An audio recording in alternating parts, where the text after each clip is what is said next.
வெளிப்படுத்தின விசேஷம் 3ஆம் அதிகாரம் 11வது வசனத்தை மீண்டும் ஒரு விசை வாசி. இதோ சீக்கிரமாய் வருகிறேன், ஒருவனும் உன் கிரீடத்தை எடுத்துக்கொள்ளாதபடிக்கு உனக்குள்ளதை பற்றி கொண்டிரு. உன் கிரீடம் அப்படிங்கிறது என்ன? ஆண்டவர் தாம் திரும்பி வரப்போகிறார். அவர் வரப்போவதற்கான அடையாளங்கள் எல்லாம் நடைபெற்று கொண்டிருக்கிறது. ஆண்டவர் வெகு சீக்கிரத்தில் நம்மை அழைத்து கொண்டு போகும்படி வரப்போகிறார். அவர் அதுக்கான அடையாளங்கள் என்னென்னலாம் சொன்னாரோ எல்லாமே நம்ம கண்ணுக்கு முன்னாடி ஒன்றன் பின் ஒன்றாக நடக்குது. அப்படி வரும்பொழுது எல்லாருமே எடுத்துக்கொள்ளப்படுவாங்களா? சர்ச்சுக்குள்ள இருக்கிற எல்லாருமே பரலோகத்துக்கு போவாங்களா அப்படின்னா பைபிள் ஒரு இடத்துலும் அப்படி சொல்லவில்லை. பொதுவாக இன்றைக்கி நமக்கு என்ன ஒரு கருத்து இருக்குன்னா, சர்ச்சுக்குள்ளே வந்துட்டா கண்டிப்பாக நம்ம என்ன செஞ்சுருவோம், பரலோகத்துக்கு போயிடுவோம் அப்படின்னு ஒரு கருத்து இருக்குது. இன்னும் கொஞ்சம் பேருக்கு இருக்குது, எங்கள் டினாமினேஷனில் இருந்தால் கண்டிப்பாக போயிடுவோம் அப்படின்னு சொல்ல ஒரு நம்பிக்கை இருக்குது.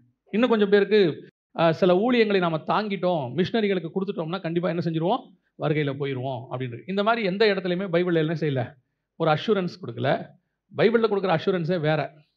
ஆனால் இதெல்லாம் செய்யணும். கண்டிப்பாக நீங்கள் ஒரு ஐக்கியத்தில், ஒரு சபையில் நீங்கள் இணைந்திருக்க வேண்டும். ஏன்னா வசனம் சொல்லுது நீங்கள் அப்படி தான் இருக்கணும்னு சொல்லி. சபை கூடி வருவதை சிலர் விட்டு விடுகிறது போல நீங்கள் விட்டு விடாதிருங்கள்னு இருக்குது. சபைக்கு போகணும், சத்தியத்தை கேட்கணும், அப்புறம் மிஷினரிகளை தாங்கணும், நீங்கள் ஊழியங்களுக்கு நீங்கள் செய்யணும், ஏழைகளுக்கு செய்யணும், இதெல்லாமே ஓகே தான். ஆனால் இதெல்லாமே செகண்டரி. நாம் ஃபஸ்ட்டு எப்படி இருக்கணுன்றதான் முக்கியம். முதல்ல நித்திய ஜீவனை சுதந்திரிக்கணும். அதோடு கூட இது வரும்போது அவன் கிரிக்கத்தக்கதான பலன் அவரோடு கூட வருகிறது. ஸோ இப்போ இயேசு கிறிஸ்துவின் வருகையில் நாம் போகணும் அப்படின்னு சொன்னால் என்ன செய்யணும் அப்படின்னு சொன்னால், இயேசு நிறைய காரியங்களை சொல்கிறார். ஜெயம் கொள்கிறவன் எவனோ அவனுக்கு தான் ஜீவ விருட்சத்தின் கனியை புசிக்க கொடுப்பேன், ஜெயம் கொள்கிறவன் எவனோ அவனை ஆலயத்தின் தூணாக்குவேன். இது எல்லாமே சபைக்கு சொல்கிறது. சபையை பார்த்து சொல்கிறார், நீங்கள் சக்ஸஸ் பண்ணீங்கன்னா இதெல்லாம் உங்களுக்கு நான் செய்வேன். சபைக்குள்ளே வர்றது சக்ஸஸ் அல்ல, சபைக்கு வந்த பிறகு பண்ணுறது தான் சக்ஸஸ். இப்போ சபைக்குள்ளே கொண்டு வருவது கர்த்தருடைய வேலை. இங்கிருந்து பரலோகத்துக்கு போகிறது நம்மக்கிட்ட நிறைய ஆண்டவர் கிரியைகளை எதிர்பார்க்கிறார். அதில் ஒன்று ஆண்டவர் என்ன சொல்கிறான்னு கேட்டிங்கன்னா, நீங்கள் வாசித்த வசனம் வெளிப்படுத்தல் 3:11, நான் சீக்கிரமாய் வருகிறேன், ஒருவனும் உன் கிரீடத்தை எடுத்துக்கொள்ளாதபடி. கிரீடம் என்பது எதை குறிக்கிறது அப்படின்னு பார்த்தா, லேவியராகமத்தின் புஸ்தகத்தில் 21ஆம் அதிகாரம் 12வது வசனம் வாசிங்க. பரிசுத்த ஸ்தலத்திலிருந்து புறப்படாமலும் தன் தேவனுடைய பரிசுத்த ஸ்தலத்தை பரிசுத்த குலைச்சலாக்காமலும் இருப்பானாக. அவனுடைய தேவனின் அபிஷேக தைலம் என்னும் கிரீடம் அவன் மேல் இருக்கிறதே, நான் கர்த்தர். அப்போ கிரீடம் என்பது எதை குறிக்கிறது? அபிஷேக தைலத்தை குறிக்கிறது. இந்த தலைமையில் இருக்கிற கிரீடம் அபிஷேகம், ஒரு ராஜரீக அபிஷேகம். அதில் 3 முக்கியமான காரியங்களை பார்த்தோம். அதாவது ஆண்டவர் ராஜாவாக அபிஷேகம் பண்ணினார். அப்பொழுது அந்த அபிஷேகமானது அதோனியாவுக்கு பதிலாக சாலமோனுக்கு கொடுக்கப்பட்டது. அந்த கிரீடம் சாலமோனுக்கு கொடுக்கப்பட்ட உடனே என்ன நடந்துச்சுன்னு பார்த்தோம். வஸ்தியின் தலையில் இருக்கிற கிரீடம் எஸ்தரின் தலைக்கு போச்சு. அப்பொழுது எஸ்தருக்கு என்ன நடந்தது, வஸ்திக்கு என்ன நடந்தது அப்படின்னு பார்த்தோம். அடுத்தபடியாக சவுலுக்கு ஆண்டவர் அபிஷேகம் பண்ணியிருந்தார். அந்த அபிஷேகம் தாவீதுக்கு மாறி போனது. ஆண்டவர் 2 காரியங்களை வச்சிருக்கிறார். அந்த வசனம் என்ன சொல்லுது? பரிசுத்த ஸ்தலத்திலிருந்து புறப்படாமலும் தன் தேவனுடைய பரிசுத்த ஸ்தலத்தை பரிசுத்த குலைச்சலாக்காமலும் இருப்பானாக. அவனுடைய தேவனின் அபிஷேக தைலம் என்னும் கிரீடம் அவன் மேல் இருக்கிறதே. இது யாருக்கு சொல்லப்பட்டதுன்னு கேட்டீங்கன்னா, ஆசாரியனுக்கு சொல்லப்படுகிறது. அதாவது ஊழியம் பண்றவங்களுக்காக சொல்லப்படுகிறது. அந்த அவங்க மேல இருக்கிற அபிஷேகம் அவங்களுக்கு எப்படி இருக்குதா, ஒரு கிரீடத்தை போல இருக்கிறதா. ஒரு ராஜாவுக்கு கிரீடம் எப்படி முக்கியமோ அவ்வளவு முக்கியம் ஒரு ஆசாரியனுக்கு அபிஷேகம் முக்கியம். சரி, இதையா நீங்க எங்களுக்கு சொல்றீங்க, நாங்களாம் விசுவாசி தானே அப்படின்னு சொன்னா, ஆண்டவர் உங்களை விசுவாசியாக அழைக்கவில்லை, உங்களை ஒரு அழைப்போடு தான் அழைத்திருக்கிறார். வாசிங்க வெளிப்படுத்தின விசேஷம் 1ஆம் அதிகாரம் 6வது வசனத்தை வாசிங்க. தம்மிடத்தில் அன்பு கூர்ந்து தமது இரத்தத்தினாலே நம்முடைய பாவங்களார நம்மை கழுவி தேவனுக்கு முன்பாக நம்ம நல்லா கவனிங்க, நம்மளை ராஜாக்களும் ஆசாரியரும் ஆக்கின அவருக்கு. அப்ப நம்மளை ஆண்டவர் எப்படி உண்டாக்கி இருக்கிறாரா, ராஜாவும். அப்போ உங்களை கூப்பிடும் போதே எதுக்கு கூப்பிட்டு இருக்கிறாரு அப்படின்னு கேட்டீங்கன்னா, ராஜாக்களும் ஆசாரியருமாய் கூப்பிட்டிருக்கிறார். நல்ல விசுவாசிகள் கவனிங்க, உங்களுக்கு உங்க லைஃப்ல அழைப்புல நீங்க ரட்சிக்கப்பட்டுட்டேன்னு சொல்றீங்க இல்லையா, ரட்சிக்கப்பட்ட அத்தனை பேருக்கும் 2 வேலை இருக்குது. ஒன்று ஆசாரியத்துவம், இன்னொன்று ராஜரீகம். கிங்டம் அந்த பிரீஸ்ட்ஹுட் அப்படின்னு சொல்லுவாங்க. இது 2மே நீங்க செய்யணும். 2ம் செஞ்சாதான் உங்களுடைய வாழ்க்கை, உங்களுடைய அழைப்பு ஃபுல்ஃபில்மெண்ட் ஆகும்.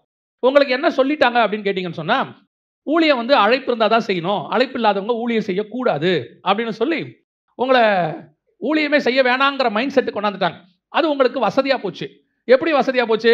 வேலைக்கு போகிறோம், சம்பாதிக்கிறோம், நல்லா சாப்பிட்றோம், தசம காணிக்கை கொடுத்துட்றோம், நம்ம வேலை முடிஞ்சிச்சு. அதுக்கப்புறம் என்ன, நாம் வேலைக்கு போகணும், உண்மையாக இருக்கணும், வேலைக்கு உண்மையாக இருக்கணும், அப்படி நம்ம இருக்கோம். இது ராஜரீகத்துக்கான அடையாளம். உங்கள் வேலைக்கு நீங்கள் உண்மையாக இருக்கிறீங்க.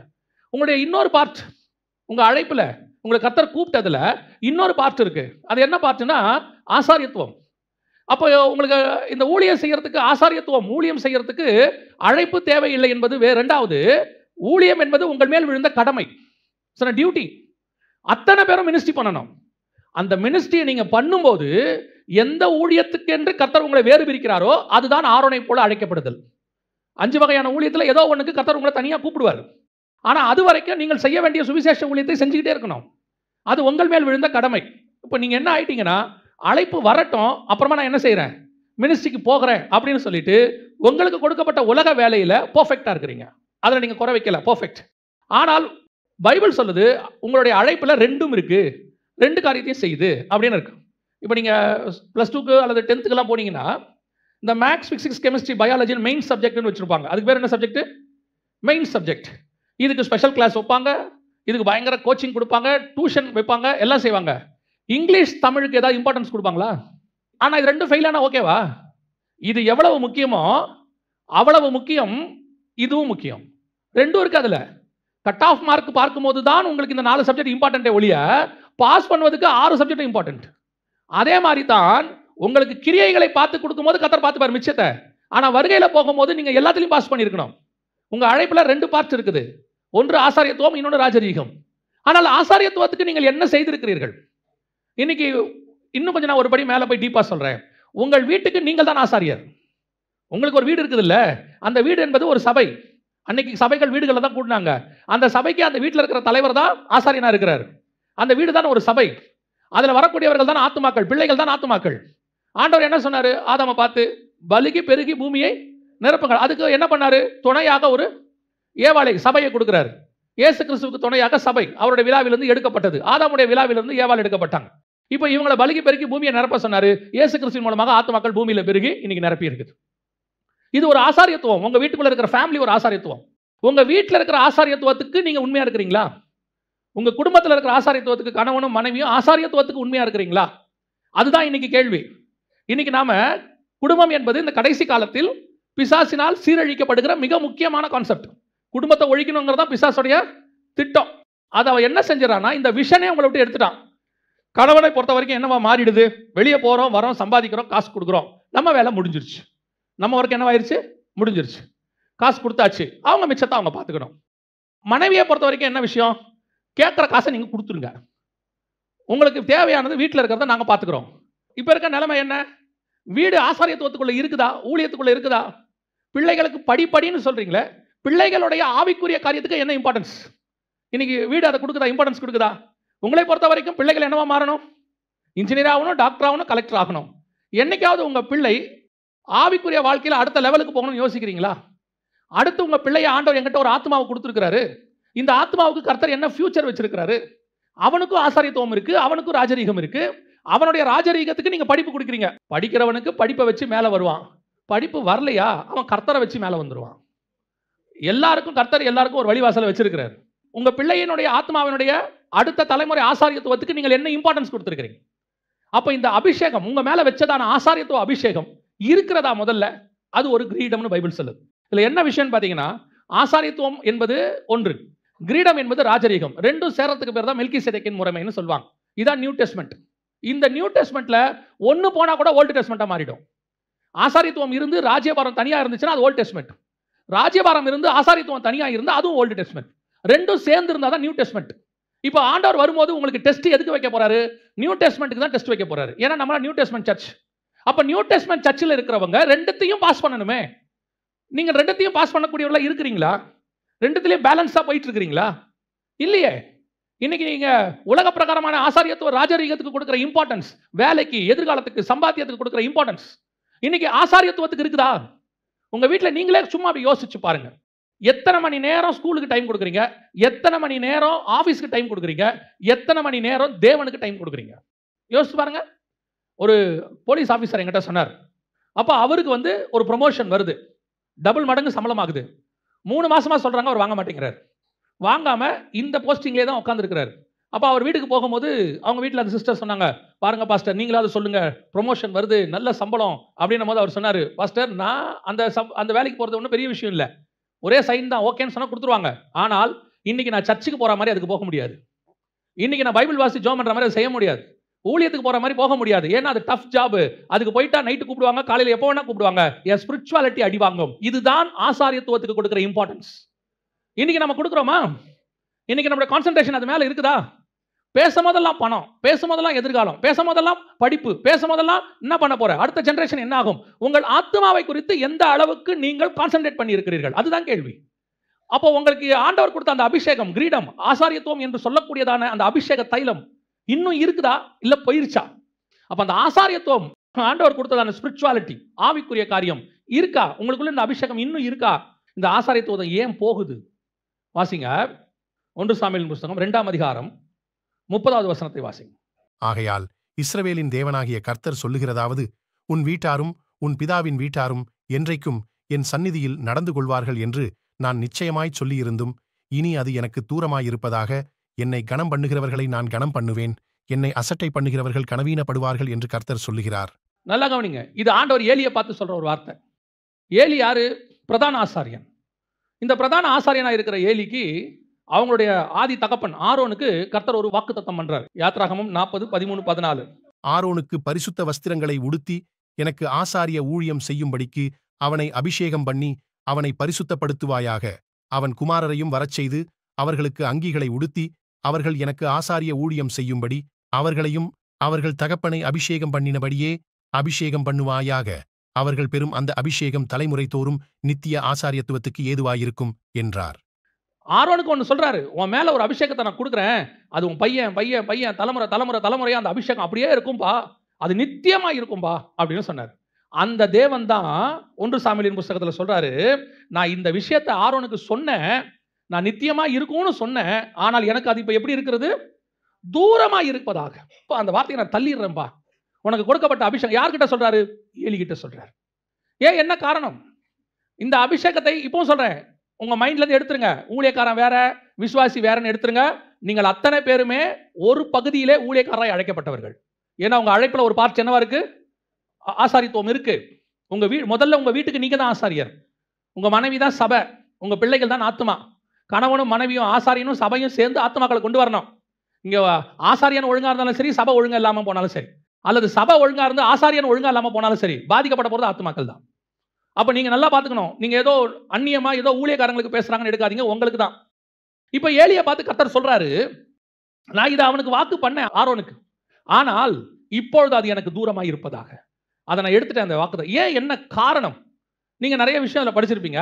முக்கியமா 2 விஷயத்தை கர்த்தர் அங்கே ஏலியை பார்த்து சொல்றாரு. அந்த 2 தான் நம்ம இப்ப பார்க்க போறோம். ஃபர்ஸ்ட், முதலாவது வாசிங்க 1 சாமுவேலின் புத்தகம் 2ஆம் அதிகாரம் 29வது வசனம் வாசி. என் வாசஸ்தலத்திலே செலுத்தும்படி நான் கட்டளையிட்ட என் பலியையும் என் காணிக்கையையும் நீங்கள் உதைப்பானேன். என் ஜனமாகிய இஸ்ரவேலின் காணிக்கைகளிலெல்லாம் பிரதானமானவைகளைக் கொண்டு உங்களை கொழுக்க பண்ணும்படிக்கு நீ என்னை பார்க்கிலும் உன் குமாரரை மதிப்பானேன் என்கிறார். நீ என்னை பார்க்கிலும் உன் குமாரரை மதிப்பானேன். இதுதான் இன்னைக்கு இருக்கக்கூடிய ஃபர்ஸ்ட் ப்ராப்ளம். நீ என்னை பார்க்கிலும் உன் குமாரரை மதிப்பானேன். இன்னைக்கு பிள்ளைகளை மதிக்கணும், ரொம்ப அவசியம். அதுவும் இந்த காலகட்டத்தில், இந்த லாஸ்ட் ஜெனரேஷன். நல்லா கவனிச்சு பாருங்க. நாம இருந்ததுக்கும், நம்ம அப்பாக்கள் இருந்ததுக்கும், தாத்தாக்கள் இருந்ததுக்கும், இந்த ஜெனரேஷனுக்கும் உங்களுக்கே டிஃபரன்ஸ் நல்லா தெரியுது. நமக்கு கிடைக்காத மரியாதையை நம்ம பிள்ளைகளுக்கு கொடுத்துக்கிட்டு இருக்கிறோம். நமக்கு கிடைக்காத சுதந்திரத்தை நம்ம பிள்ளைகளுக்கு கொடுத்துட்டு இருக்கிறோம். நம்ம அப்பாக்கள் எதிரில் நாம உட்காந்தே பேச முடியாது இல்லையா? எதிர்த்தே பேச முடியாது. 2வது வார்த்தை பேசினா அடுத்த கேள்வி கேட்பாங்க இல்லையா? ஆனா இன்னைக்கு என்ன நடக்குது? இன்னையோட நிலைமை என்ன? இன்னைக்கு ஜெனரேஷன் எங்க போகுது? இதெல்லாம் நம்ம உலக பிரகாரமா சொல்றோம். அது ஒரு பக்கம் இருக்கட்டும். ஸ்பிரிச்சுவலி கர்த்தருக்கு இம்பார்ட்டன்ஸா, குமாரருக்கு இம்பார்ட்டன்ஸா? இந்த ஏலி எப்படிப்பட்ட ஆள் தெரியுமா? அண்ணாள் வந்து ஜோம் பண்ணிட்டு இருக்காங்க, இருதயத்தை ஊத்தி ஜோம் பண்றாங்க. அவங்க ஊத்தி ஜோம் பண்ணும்பொழுது இவர் தூரத்துல இருந்து பாக்குறாரு.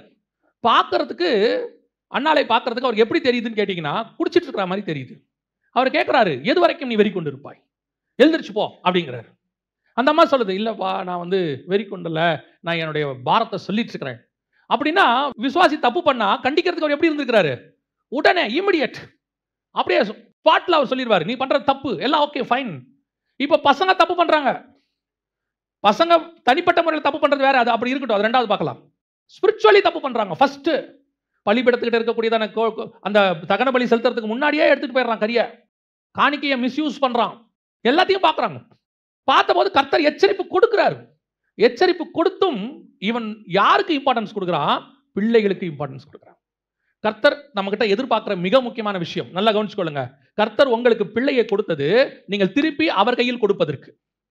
பிள்ளையை நீங்க நித்தியமா கையில வச்சுக்க போறதே கிடையாது. ஒரு குறிப்பிட்ட காலம் வரைக்கும் பிள்ளை உங்க கையில் இருக்கும். ஒரு குறிப்பிட்ட காலம் வரைக்கும் நீங்கள் பிள்ளைகள் கையில் இருப்பீர்கள். அதற்கு பேரும் 2 பேரும் தனித்தனியாய் பிரிந்து விடுவீர்கள். நான் கல்யாணத்துல சொல்லல, உலகத்தை விட்டு பிரிஞ்சிருவோம். ஒரு சர்டன் லிமிட், 70 பலத்தின் மிகுதினால் 80, அப்புறம் நம்ம இருக்கவே மாட்டோம், பிள்ளைகள் மட்டும்தான் இருப்பாங்க. அப்ப இந்த பிள்ளைகள் ஒரு டெம்பரவரி, நமக்கு கொடுக்கப்பட்டது ஒரு 30 வருஷம் 40 வருஷம். அந்த பிள்ளைகளை நம்ம இஷ்டப்படி வளர்க்குறோம், நமக்கு அது செஞ்சிருக்கிறோம், அது நம்ம இஷ்டம். நம்ம என்ன சொல்றோம், என் பிள்ளை என் இஷ்டம், நான் என்ன வேணாலும் பண்ணுவேன், அது நம்ம வச்சுக்கிறோம். அதுவே முதல்ல மிஸ்டேக். அது கர்த்தர் கொடுத்த சுதந்திரம். கர்த்தர் பரலோகத்துல அந்த பிள்ளையை உங்க கையில கொடுத்துருக்கிறார். என்ன ரீசனுக்கு கொடுத்தாருன்னு நீங்க முதல்ல ஆண்டவரை கேட்கணும். கேட்டுட்டு அதன் அடிப்படையில் பிள்ளையை வளர்க்கணும். பெற்றோர் என்னதுக்காக இருக்கிறாங்க, அவங்களுடைய இஷ்டப்படி அவங்க சித்தத்தின்படி அவனை வளர்த்து அவங்க இஷ்டப்படி செய்யறதுக்கு இல்ல. கர்த்தர் எனக்கு பிள்ளையை கொடுத்திருக்கிறார், அந்த பிள்ளையை வளர்த்து கொடுன்னு பார்வோனுடைய குமாரத்தை கொடுத்திருக்கிறார். அதை வளர்த்து யார்கிட்ட கொடுக்குறா, அதை பெற்றெடுத்த தாய்கிட்ட கொடுக்குறா. அந்த தேவன் அப்படிதான் உங்ககிட்ட கொடுத்திருக்காரு. நீங்க தான் பெற்றெடுத்தீங்க, ஆனா தேவன் உங்களுக்கு கொடுத்தது காரணம் என்ன தெரியுமா, அவருக்கு வளர்த்து கொடுக்கும்படிக்கு. இப்ப நாம அந்த சித்தத்தையே செய்யறது இல்ல. கர்த்தருக்கு இம்பார்ட்டன்ஸ் இல்ல, பசங்களுக்கு இம்பார்ட்டன்ஸ். இன்னைக்கு இன்னும் கொஞ்சம் பேர் இருக்காங்க, பிள்ளைகளை எப்படி பார்க்கறாங்க தெரியுமா, விக்கிரகம் மாதிரி பார்க்கறாங்க. இப்பவும் சொல்றேன், பிள்ளைகள் கர்த்தர் உங்களுக்கு கொடுத்த சுதந்திரம், அதை கர்த்தருக்கு ஏற்றபடி வளருங்கள். கர்த்தர்கிட்ட கேளுங்க, கர்த்தர் கொடுக்கும்போதே கேளுங்க, இது எதுக்கு கொடுத்தீங்க ஆண்டவரே, இந்த பிள்ளையை ஏன் கொடுத்துருக்கிறீங்க, இது எதுக்காக பரலோகம் எனக்கு கொடுத்துருக்குது. பாருங்க, பைபிள்ல ஒரு பிள்ளையை கூட ஆண்டவர் சும்மா கொடுக்கல. ஒவ்வொரு பிள்ளைக்கு பின்னாடி கர்த்தருக்கு என்ன இருந்துச்சு, திட்டம் இருந்துச்சு. உங்களுக்கு கொடுத்த பிள்ளைக்கு பின்னாடியும் திட்டம் இருக்கு. அதை ஆண்டவர்கிட்ட கேட்கணும். நம்ம கேட்கறது இல்லை. பேர் வைக்கும் போதாவது அதை கேட்டுட்டீங்கன்னா நல்லா இருந்திருக்கும். நான் பைபிள்ல இருந்து கத்துக்கிட்டதை உங்களுக்கு சொல்றேன். அவனுக்கு கர்த்தர் வைக்கிற பேர்லயே அவனுடைய லைஃப் ஆண்டவர் சொல்லி வச்சிருப்பார். அதுலயே நீங்க கண்டுபிடிச்சிக்கலாம் அவனை என்னத்துக்காக ஆண்டவர் வச்சிருக்கிறாருன்னு சொல்லி. நம்ம பேரையே மாத்திடுவோம். நம்ம பல நேரங்களிலே தேவ சித்தம் என்ன என்பதை கேட்கறது கிடையாது. எனக்கு இஷ்டம், ஏன் வாழ்க்கை, ஏன் பையன், ஏன் பொண்ணு. ஆண்டவர் சொல்றாரு, நீ என்னை விட அவர்களை அதிகமாக நேசிக்கிறாய். ஃபர்ஸ்ட் ப்ரிஃபரன்ஸ் நீ எனக்கு தான் கொடுக்கணும். எங்கிட்ட கேள், ஏன்னா பிள்ளையை கொடுத்தது நான். என்ன கேளு, அவங்களை என்ன வளர்க்கணும் நான் சொல்றேன். நான் என்னுடைய அனுபவத்தில் சொல்றேன். சில பெற்றோருக்கு பிள்ளைகள் இந்த ஸ்கூல்ல படிச்சா தான் கரெக்டா இருக்கும் அப்படின்னு சொல்லி கடனை உடனே வாங்கி அந்த பிள்ளை படிக்கிறதுக்குள்ள இவர் கடன்காரனா மாறிடுறார். ஃபீஸ் கட்ட முடியாம தடுமாறி. நான் ஆரம்பத்தில் ஊழியத்துக்கு வந்த புதுசுல எனக்கு அவ்வளவா செலவு பண்றதுக்கு எனக்கு வழி கிடையாது. அப்போ ஆண்டவர்கிட்ட நான் கேட்டேன், ஆண்டவரே இந்த பிள்ளையை படிக்க வைக்கணும், எங்கே படிக்க வைக்கணும், என்ன படிக்க. எனக்கும் நிறைய ஆசை இருந்துச்சு. இப்பவும் சொல்கிறேன், ஆஸ் அ ஃபாதராக எனக்கு நிறைய ஆசை இருந்துச்சு. என்னுடைய மகளை இப்படி படிக்க வைக்கணும், என் மகனை இப்படி. கர்த்தர் என் மகளுக்கு ஒரு சீட் கொடுத்தாரு. அதை நான் ஃபீஸ் கட்டக்கூடிய அஃபோர்டபுள் ப்ரைஸில் இருக்கக்கூடிய ஒரு காலேஜ். அதை நான் தேடலை, தானாக வந்துச்சு. நான் தேடின காலேஜ் வேறு. 3 வருஷம் பேச்சுலர்ஸ் முடிச்சு, மாஸ்டர்ஸ் முடிச்சு, அதை ஃபீஸ் கட்டுறதுக்கு ஆண்டவர் கடன் இல்லாமல் கட்டுறதுக்கு கர்த்தர் கிருபை தந்தார், எல்லாத்தையும் முடிக்கிறதுக்கு. இப்படி ஒவ்வொரு விஷயத்திலையும் பரலோகம் உங்களோடு கூட உடன் வரும், உங்களுக்கு போதிக்கும், உங்களை நடத்தும். நீங்க அந்த அப்படியே ஆண்டவர்கிட்ட படிக்க வைக்கிறதுல இருந்து ஒவ்வொரு காரியத்தையும் கேட்டு பாருங்க, உங்க பிள்ளைகளை பரலோகம் டேக் கேர் பண்ணி நடத்தும். உங்களுக்கு அது பேர்டனாவே இருக்காது. பிள்ளைகள் ஆசீர்வாதம் தானே, பிள்ளைகள் கர்த்தர் கொடுக்குற ஆசீர்வாதம் தானே. அப்ப அதோட வேதனை வரக்கூடாது இல்ல? அப்படித்தானே பைபிள் சொல்லுது. கர்த்தர் ஆசீர்வாதத்தோட என்ன பண்ண மாட்டார், வேதனையை கூட்ட மாட்டார். ஏன் பிள்ளை வளர்க்கறதுக்கு உங்களுக்கு இவ்வளவு வேதனையா இருக்குது?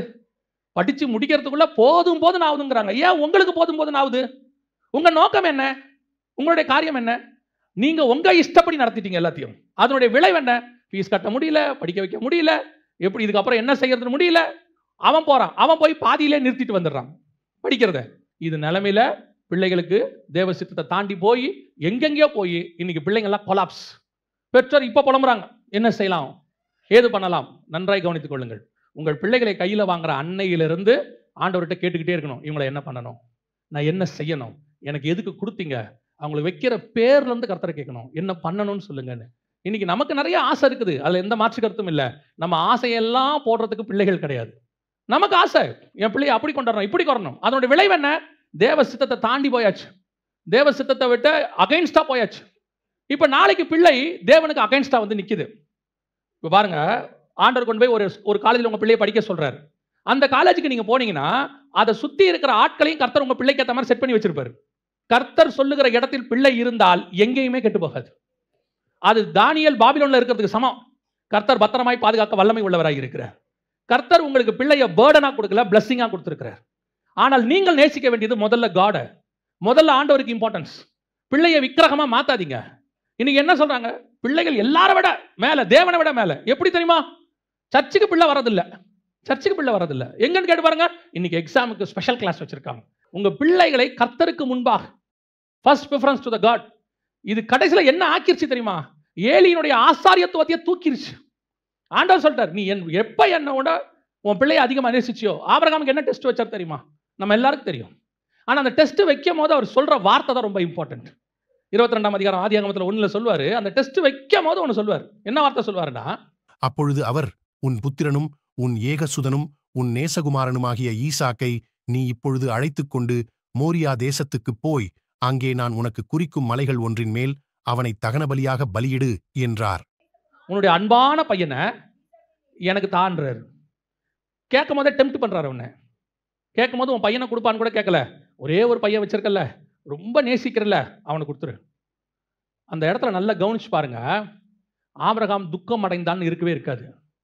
ஆபிரகாம் வேதனை அடைந்தான்னு இருக்காது. ஆனா இஸ்மவேலை அனுப்ப சொல்லும் போது ஆபிரகாமுக்கு எப்படி இருந்தது? துக்கமாய் இருந்தது. ஆனா இங்க ஆண்டவருக்கு கேட்கும் போது அவனுக்கு ஒரு துக்கமும் இல்லை. அவனுக்கு நல்லா தெரியும், இதை கொடுத்தவர் இவனை என்ன செய்ய வேண்டும் என்றும் அவர் ரெடி பண்ணி வச்சிருப்பார். இவனை மறித்தாலும் உயிரோடு கொண்டு வர அவரால் முடியும். கர்த்தருக்கு கொடுக்கிறதுக்கு அவனுக்கு துக்கமே கிடையாது. கர்த்தருக்கு கொடுக்கிறதுக்கு அவனுக்கு வேதனை கிடையாது. இன்னைக்கு கர்த்தருக்கு கொடுக்கிறதுக்கு உங்களுக்கு பையனை கொடுக்க உங்களுக்கு சந்தோஷமா, பொண்ணை கொடுக்க சந்தோஷமா? ஊழியத்துக்கு போலாம்ப்பா, முதல்ல படிச்சுட்டு தான் ஊழியத்துக்கு வரணுங்கிறது நல்லது, வேணாம் சொல்லல. ஆனா நீங்க படிப்பா அவனுக்கு என்னப்பா கொடுக்குறீங்கன்னா சேஃப்டியா கொடுக்குறீங்க. நாளைக்கு ஒருவேளை ஊழியத்துல ஒண்ணும் இல்லாம போயிட்டா வேலையாவது இருக்கும். கர்த்தர் கேட்கும் போது பையனை ஊழியத்துக்கு கொடுக்குற இன்ட்ரெஸ்ட் இருக்குதா? என்னைக்காவது உங்க ஒரு சிலர் தவிர என்னைக்காவது உங்க பிள்ளையை ஊழியத்துக்கு ஒப்பு கொடுத்துருக்கீங்களா? ஆனா நான் உங்களுக்கு ஒன்று சொல்லுகிறேன், செல்வ சீமானாய் இருந்த ஆபிரகாம் தம்முடைய பிள்ளையை எந்த துக்கத்தோடும் தேவனுக்கு தரவில்லை. அவன் சந்தோஷமாய் கொண்டு போய் கொடுத்தான். எப்தாவுடைய பொண்ணு பலி சொன்ன உடனே அவ சொல்றா, நான் முதல்ல கொஞ்சம் என்ன பண்ணிக்கிறேன், கன்னிகளுக்கான காரியங்கள்லாம் செஞ்சு முடிச்சுட்டு அப்புறமா சாக வரேன்னு சொல்றா. ஆனா ஆபிரகாம் பாருங்க, பிள்ளையை கேட்ட உடனே இன்னொரு ஒரு வாரம் என் பிள்ளையோட இருந்துக்கிற ஆண்டவரே, ஒரு 3 நாள் இருந்துக்கிற ஆண்டவரேன்னு கேட்கல. மறுநாள் எப்போ எழுந்தானா? அதிகாலை வெயிட் பண்ணிட்டே இருக்கான். எப்ப கர்த்தருக்கு கொடுக்கலாம். நாளைக்கு கேட்டார் ஆண்டவர், டிலே பண்ணவே வேண்டாம். நாளைக்கு காலையில as soon as possible எழுந்திருச்சான். ஏர்லி மார்னிங் எழுந்திருச்சவனே கர்த்தர் கொண்டு போயிட்டான். இதுதான் கர்த்தருக்கு பிள்ளையை கொடுத்தல். நல்லா தெரிஞ்சுக்கொள்ளுங்க. இன்ஜினியரா இருக்கிறவனோ டாக்டரா இருக்கிறவங்களோ பரலோகத்துக்கு போவாங்கிறது கன்ஃபார்ம் இல்லை. ஆனால் பிள்ளையை ஊழியத்துக்கு ஒப்பு கொடுத்தீங்கன்னா உங்க பிள்ளையை ஹெவன்லி கவர்மெண்ட்டுக்கு ஒப்பு கொடுத்துருக்கீங்க. நீங்க ஹெவன்லி கவர்மெண்ட்டுக்கு ஒர்க் பண்ண ஒப்பு கொடுத்துருக்கீங்க.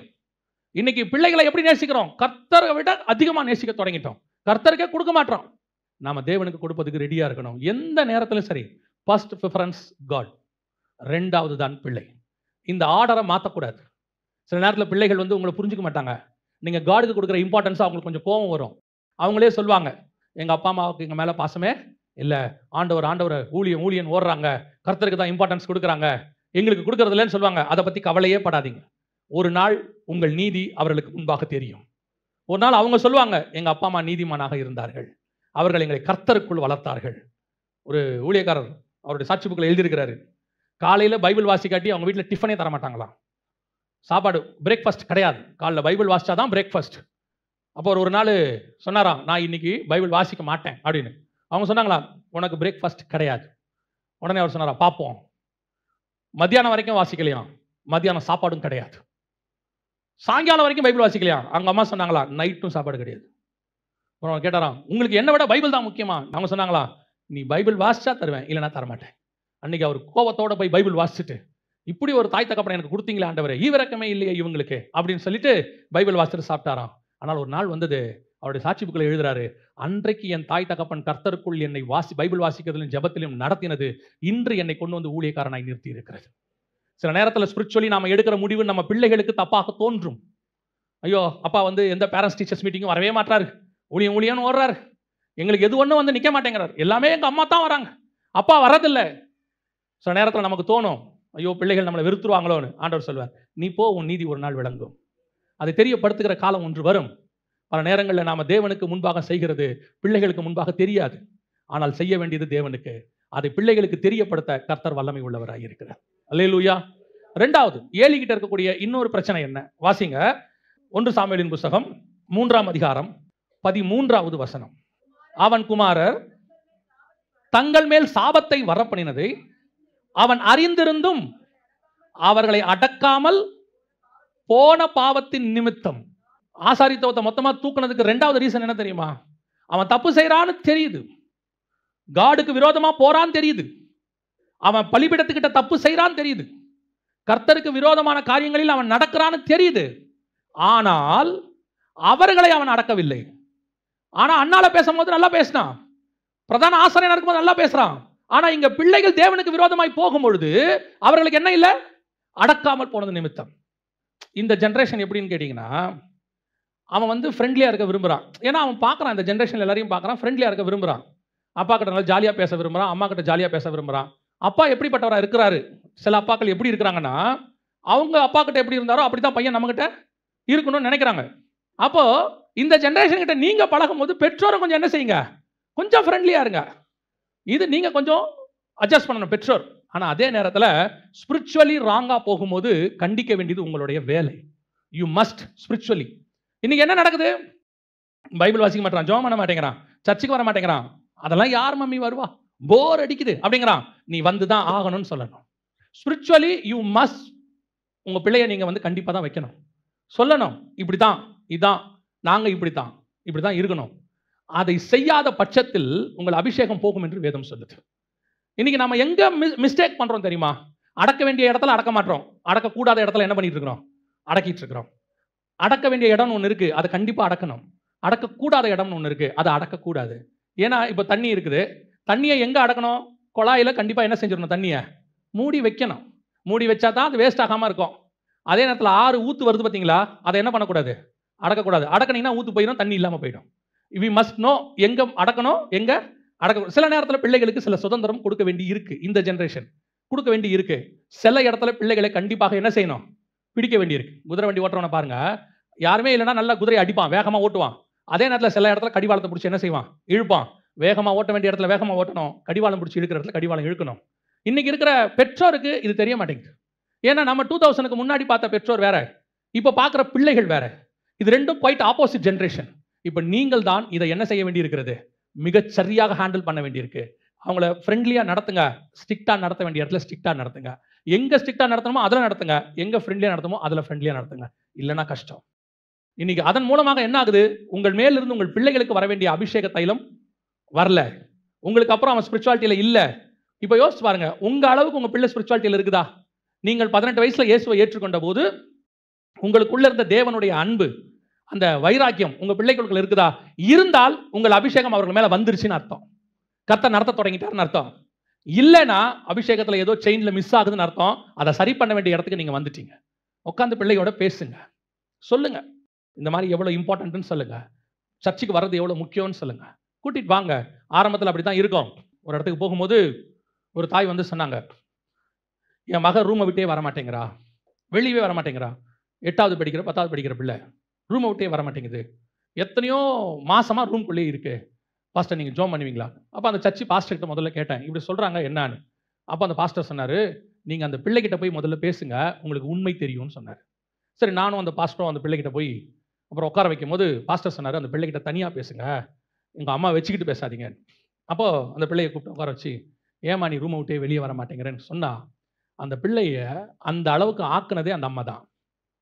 இப்போ அந்த பிள்ளை ஓசிடி ப்ராப்ளத்தில் இருக்குது. அந்த பிள்ளையை அவங்க டார்ச்சர் பண்ணி அது கடைசியில் ரூம் விட்டே வெளியே வர மாட்டேங்குது. இன்னைக்கு இதுதான் சிச்சுவேஷன். நீங்கள் பிள்ளையை எங்கே எப்படி, அந்த அம்மாவுக்கு சர்ச்சுக்கு பிள்ளையை அனுப்புறதுக்கு பயம், மீட்டிங்க்கு அனுப்புறதுக்கு பயம். ஆனால் அந்த அம்மாவுக்கு பிள்ளையை வச்சுக்கிட்டு அவங்க கூட எங்கே வேணால் கூட்டிகிட்டு போகிறதுக்கு சந்தோஷம். இன்னைக்கு அந்த பிள்ளை ஓசிடி பிரச்சனையில் இருக்குது. எதுக்கு சொல்கிறேன்? பிள்ளையோடு கூட உட்கார்ந்து பேசுங்க, ஃப்ரெண்ட்லியாக இருங்க, கண்டிக்க வேண்டிய இடத்துல கண்டிங்க, அதே நேரத்தில் ஃப்ரீயாக இருக்க வேண்டிய இடத்துல என்ன செய்யுங்க? ஃப்ரீயாக இருங்க. இல்லை என்றால் உங்கள் பிள்ளைகளை நீங்கள் இழந்து போவீர்கள். இதான் இன்னைக்கு நடந்துட்டு இருக்குது. நிறைய பிள்ளைகள், இன்னும் அடுத்த ஜெனரேஷன் இன்னும் மோசமாக இருக்கும். திருப்பியும் சொல்கிறேன், கர்த்தருடைய வருகை தாமதித்தால் அடுத்த ஜெனரேஷன் இன்னும் மோசமாக இருக்கும். அப்பவும் உங்கள் பிள்ளைகள் ஸ்பிரிச்சுவலாக இருக்கணும்னா, இப்போ நீங்கள் எவ்வளோ ஸ்பிரிச்சுவலாக இருக்கிறீங்களோ அதன் அடிப்படையில் தான் இருக்கு. உங்கள் மேலே உள்ள அபிஷேகம் தான் உங்கள் பிள்ளைக்கு போகும். வெறும் படிப்பு அபிஷேகத்தை தராது. படிப்பு தேவனுக்கு கீழ்ப்படிதலை தராது. படிப்பு பணம் கொடுக்கும், புகழ் கொடுக்கும், வீடு கொடுக்கும். ஆனால் ஸ்பிரிச்சுவாலிட்டியை தேவனுக்கிட்ட இருந்து நீங்கள் தான் உங்கள் பிள்ளைக்கு வாங்கி கொடுக்கணும். அந்த பொறுப்பை கர்த்தர் உங்களுக்கு தான் கொடுத்துருக்கிறார். ஒருவேளை நீங்கள் பணம் கொடுக்காட்டி கூட உங்கள் பிள்ளையால் சம்பாதித்துக் கொள்ள முடியும். ஆனால் உங்களுக்குள்ள இருக்கிற அபிஷேகத்தை நீங்கள் மட்டும்தான் உங்கள் பிள்ளைக்கு கொடுக்க முடியும். You must be very careful. இன்னைக்கு நீங்கள் ஸ்பிரிச்சுவாலிட்டிக்கு இம்பார்ட்டன்ஸ் கொடுக்காதனுடைய விளைவு உங்கள் பிள்ளையை உங்களால் அடக்க. நீங்கள் என்ன நினைக்கிறீங்க தெரியுமா? நடந்த ஒரு சம்பவத்தை நான் உங்களுக்கு சொல்கிறேன். ஒரு சிங்கிள் பேரண்டாக இருக்கிறவங்க ஒரு நாள் அந்த பிள்ளையோட பேசிட்டு இருக்கிறாங்க. பேசிட்டு இருக்கும்போது அந்த மகள் வந்து அந்த தாய்க்கு கீழ்ப்படியலை, பயங்கரமா பேசிட்டு இருக்காங்க. அப்படி பேசுறாங்க. கடைசியில் அந்த அம்மா அழுதுகிட்டே போறாங்க. அழுதுகிட்டே போகும்போது நான் அதை பார்த்துக்கிட்டே இருக்கிறேன். இப்போ நான் ஆண்டவர்கிட்ட கேட்குறேன், ஏன் ஆண்டவரே, இந்த அம்மா கஷ்டப்பட்டு கணவன் இல்லாமல் இந்த பிள்ளையை வளர்க்குது, ஆனால் இந்த பிள்ளை அந்த அம்மாவுக்கு கீழ்ப்படிய மாட்டேங்குது, என்ன காரணம்? ஆவியானவர் சொல்றாரு, முதல்ல அவங்க அம்மா எனக்கு கீழ்ப்படியணும், அப்பதான் அவ பிள்ளை அவங்களுக்கு கீழ்ப்படியும். நீ வேதத்தை மறந்தால் நான் உன் பிள்ளைகளை மறப்பேன். நீ தேவனுக்கு கீழ்ப்படியாம உன் பிள்ளைகள் உனக்கு என்ன செய்யாது? கீழ்ப்படியாது. உங்களுக்குள்ள இருக்கிற அபிஷேகம் தான் உங்க பிள்ளைக்கு போகும். நாம சரியில்லாம நம்ம பிள்ளைகள் கண்டிப்பா என்ன ஆகாது? சரியாகாது. அதையும் தாண்டி அது சரியா இருக்குதுன்னா கர்த்தருடைய பெரிய கிருபை. அல்லேலூயா. முதலாவது உங்களுக்குள்ள உள்ள அபிஷேகம் போகாதபடிக்கு பார்த்துக்கணும். ஏலியோடைய அபிஷேகம் போயிருச்சு. அடுத்து அபிஷேகம் ஒரு ஊழியக்காரன் மேல இருந்து எதனால போகிறது? வாசிங்க 2 பேதுருவின் புஸ்தகம் 2ஆம் அதிகாரம் 15-16 வாசிங்க.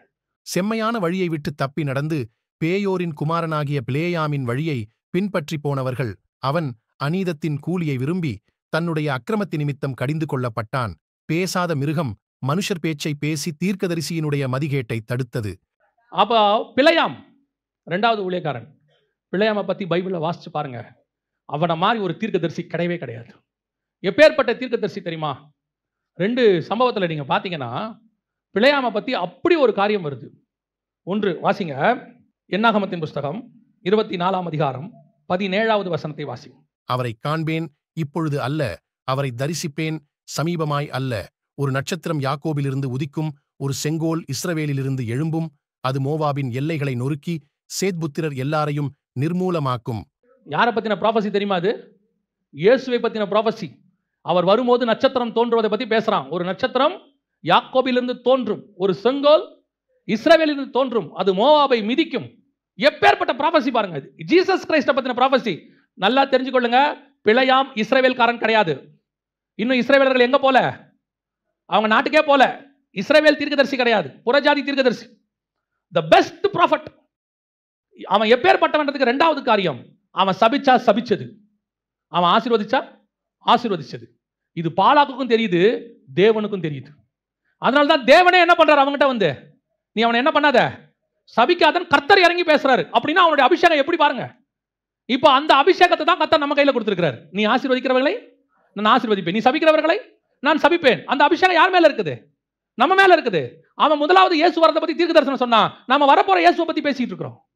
அந்த அபிஷேகத்தை கர்த்தர் நம்ம மேல கொடுத்திருக்கிறாரு. ஆனால் இந்த அபிஷேகம் எதனால போச்சு?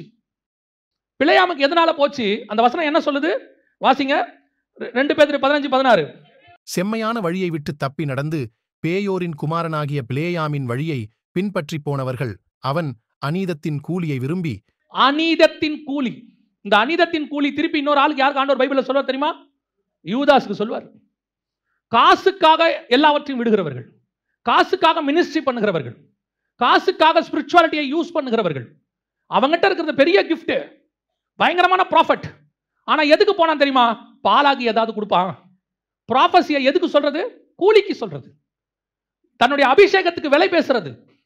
இன்னைக்கு ஒரு குரூப் இருக்கு, ஊழியத்தின் பாதையிலும் இருக்கு, ஆவிக்குரிய வாழ்க்கையிலும் இருக்கு. கர்த்தர் உங்களுக்கு கொடுத்திருக்கிறதான கிஃப்டை, கர்த்தர் உங்களுக்கு கொடுத்திருக்கிற டேலண்டை காசுக்காக நீங்கள் கூலிக்காக பயன்படுத்துவீர்களானால் பிலேயாமுடைய நிலைமை உங்களுக்கும் வரும். இன்னைக்கு அபிஷேகத்தை எங்க இழக்கிறோம்? பணம் தேவை, அதுல எந்த மாற்று கருத்தும் தெரியல. ஏன்னா வாழ்க்கைக்கு கண்டிப்பா என்ன வேணும்? பணம் வேணும். அது வாழ்க்கைக்கு தான் பணம் வேணுமே ஒழிய பணம் வாழ்க்கை அல்ல. பணம் இருக்கிற எத்தனை பேருக்கு வாழ்க்கை இல்லை? எத்தனை கோடீஸ்வரன் பணத்தை வச்சுட்டு கிடக்கான், வேலைக்காரங்க இருக்காங்க, பசங்க அமெரிக்கால இருக்காங்க, வாட்ஸ்அப்லயே பார்த்துக்கிறாங்க, செத்தாலும் யூடியூப்லயே பார்த்துக்கிறாங்க, புதைக்கிறதையும் யூடியூப்லயே பார்த்துக்கிறாங்க. இது என்ன வாழ்க்கை? கொரோனா வந்துச்சே, கொரோனா மாதிரி பணத்துக்கு லிட்ரலா பாடம் எடுக்கிறதான காரியம் யாராலையும் முடியாது. எத்தனை கோடீஸ்வரன், எவ்வளவு பணம், எத்தனை கிரெடிட் கார்டு, எத்தனை காஸ்ட்லி கார், ஒரு ஆக்சிஜன் சிலிண்டர் கிடைக்கல. பணம் தேவை. திருப்பியும் சொல்றேன், ஒரு இடத்துல பணம் தோத்து போகும், பணம் ஒரு இடத்துல தோற்று போகும், அந்த இடத்துல தேவன் வந்து நிற்பார்.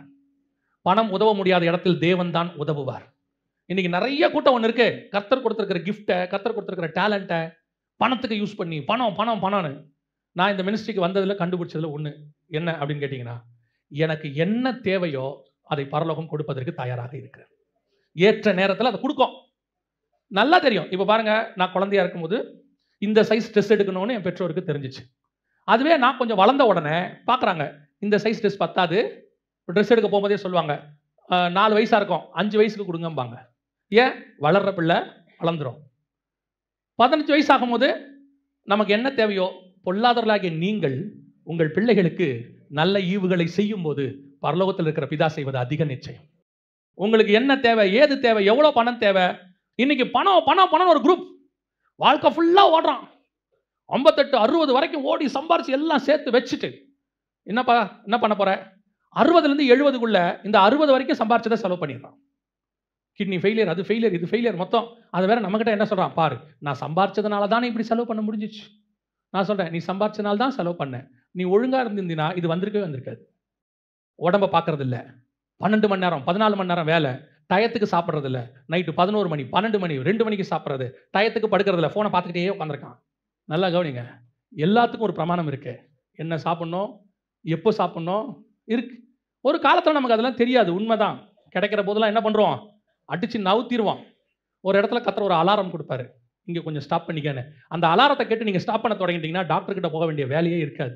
பாடியில் அந்த அலாரம் இருக்கு, ஆண்டவர் ஃபிக்ஸ் பண்ணியிருக்கிறார். நம்மளோட எல்லா பார்ட்டுக்குமே ஒரு அலாரம் வச்சிருக்கிறார். அது கரெக்டாக அடிக்கும். கொஞ்சம் ஒரு பாயிண்ட் தாண்டும் போது சொல்லும், சுகர் கொஞ்சம் இன்க்ரீஸ் ஆகுதா பாடியில் சொல்லும், பிபி இன்க்ரீஸ் ஆகுதா சொல்லும், கொலஸ்ட்ரால் இன்க்ரீஸ் ஆகுதா சொல்லும். அந்த அலாரத்தை மட்டும் நீங்கள் கரெக்டாக கவனிச்சிட்டீங்கன்னு வச்சுங்க, ஆட்டோமேட்டிக்காக உங்கள் பாடி நார்மல் கண்டிஷனுக்கு வந்துடும். இன்னைக்கு நம்ம என்ன செய்கிறோம்? பல நேரங்களில் இந்த காசுக்காக ஓடி ஓடி ஓடி ஓடி உடம்ப கவனிக்காமல் எல்லாம் போய் கடைசியில் பிழையாமுடைய நிலைமை தான். இதே மாதிரி உபதேசம், பணத்துக்கான உபதேசம் இப்போ சபைக்குள்ள இருக்குதாமா. ஆண்டவர் சொல்றார், வாசிங்க வெளிப்படுத்தின விசேஷம் 2ஆம் அதிகாரம் 14வது வசனம் வாசி. ஆகிலும் சில காரியங்களை குறித்து உன் பேரில் எனக்கு குறை உண்டு. விக்கிரகங்களுக்கு படைத்தவைகளை புசிப்பதற்கும் வேசித்தனம் பண்ணுவதற்கும் ஏதுவான இடரலை இஸ்ரவேல் புத்திரர் முன்பாக போடும்படி பாலாக் என்பவனுக்கு போதனை செய்த பிலேயாமுடைய போதகத்தை கைக்கொள்ளுகிறவர்கள் உன்னிடத்தில் உண்டு. சபைக்குள்ள இப்படிப்பட்ட உபதேசத்தை கைக்கொள்றவங்க என்ன உபதேசமா? காசுக்காக ஜனங்களை தவறாய் நடத்துகிறவர்கள். பாலாக் அவன் எப்படி நடத்திட்டானாமா? இஸ்ரவேல் ஜனங்களை போட்டு கொடுத்து காசுக்காக, அநீதத்தின் கூலிக்காக இஸ்ரவேல் ஜனங்களை மோசம் போக்குற உபதேசத்தை பாலாக்கு கொடுத்துட்டானாமா. அதே மாதிரி இன்னைக்கும் சபைக்குள்ள ஜனங்களை மோசம் போக்குற உபதேசம். எப்படி மோசம் போக்குற உபதேசம்? அவங்க காசுக்காக, அதை பெற்றுக்கொள்வதற்காக உங்களுக்கு அவங்க சொல்றாங்க. நான் கத்துக்கிட்டதை சொல்றேன். அந்தந்த காலகட்டத்துக்கு என்ன ஆசீர்வாதம் தேவையோ, நம்மளால சமாளிக்க முடியுமோ அந்த ஆசீர்வாதத்தை பரலோகம் கொடுக்கும். அவ்வளவுதான். உங்களால சமாளிக்க முடிஞ்ச ஆசீர்வாதத்தை பரலோகம் அந்த நேரத்தில் கொடுக்கும். உங்களுக்கு ஆசை காட்டுறவங்க இருக்கிறாங்க, அப்படி கை வச்சு ஜெபம் பண்ணுங்க, கர்த்தர் கொடுப்பார். நீங்க நினைக்கிறதெல்லாம் கர்த்தர் கொடுப்பார், கேளுங்க கொடுப்பார். ஆசையை தூண்டுறது தங்களுடைய சுய இச்சைக்காக, கூலிக்காக. நீங்களும் எப்படி இருக்கீங்க தெரியுமா? இந்த கேட்கிற விஷயத்தை கேட்டு, ஓ பரவாயில்லையே, ஆண்டவர் அதை கொடுப்பார் இதை கொடுப்பார். திரும்பியும் சொல்றேன், ஆண்டவருக்கு உங்களுக்கு என்ன கொடுக்கணும்னு அவருக்கு தெரியும். 2வது, உங்களுக்கு என்ன தேவைன்னு உங்களுக்கு தெரியாது. அதான் பிரச்சனை. வசனம் சொல்லுது, நமக்கு என்ன தேவை என்பதை நாம் அறியாதிருக்கிறபடினாலே. நம்மளை பொறுத்த வரைக்கும் அந்த நிமிஷத்துக்கு என்ன தேவையோ அதை கேட்போம் ஆண்டவர்கிட்ட. அந்த நிமிஷத்துக்கு, அப்போ அந்த இடத்துல ஆண்டவர் அப்படி கொடுக்க மாட்டார். ஆண்டவர் கொடுக்கறது அந்த நிமிஷத்துக்கு மட்டுமல்ல, ஃபியூச்சருக்கும் உங்களுக்கு தேவையானதை சேர்த்து கர்த்தர் கொடுப்பார். ஆண்டவர் கொடுக்குற ஒவ்வொன்றுத்துக்கு பின்னாடியும் நம்மளுடைய இன்ஃப்ராஸ்ட்ரக்சரை பார்ப்பார். கர்த்தருக்கு என்ன தெரியுமா அவசியம்? நம்மை ஆசீர்வதிக்கிறதை விட நாம் தான் அவருக்கு ரொம்ப அவசியம். நம்முடைய ஆசீர்வாதம் நம்மை கீழே தள்ளுமானால் அந்த ஆசீர்வாதத்தை கர்த்தர் தரமாட்டார். பரலோகம் நம்மளை நம்பணும். முதல்ல இதை கொடுப்பேன், ஆனால் இவன் விழமாட்டான், இவனுக்கு இது பெருசா தெரியாது, நான் தான் பெருசா தெரிவேன். ஆண்டவர் ஒரு நாள் தருவார், ஆசீர்வதிப்பார். ஆனால் அதற்காக ஜனங்களை மோசம் போக்க கூடாது. இந்த அபிஷேகம் உங்களை விட்டு போகாதபடி பாதுகாத்துக் கொள்ள வேண்டியது உங்களுடைய அவசியம்.